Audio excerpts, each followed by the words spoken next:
Welcome to the Genius Factory. Enjoy the video. You begin by removing power and AV cables from the console. Safety first. Once unplugged, wait 10 to 15 minutes to avoid stored charge shocks. Now you visually inspect the brick and cord for burns, bulging capacitors, or melted insulation, because physical damage guides the fix. Make sure you have a Phillips screwdriver, a multimeter set to DC volts, replacement capacitors rated for the board, and thermal pad. This first step prevents wasted effort and keeps you safe while you disassemble the PSU. You open the power brick by removing all screws and carefully prying the seams. Keep fasteners organized.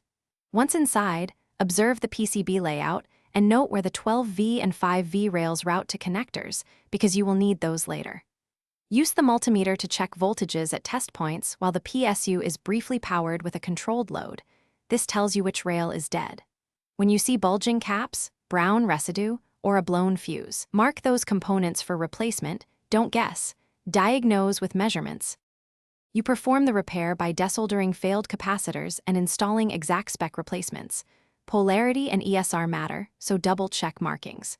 Replace any blown fuse or damaged diode, and restore thermal pads where components sit to ensure cooling. Once solder joints are clean, reassemble the case, aligning clips and tightening screws evenly so there are no gaps.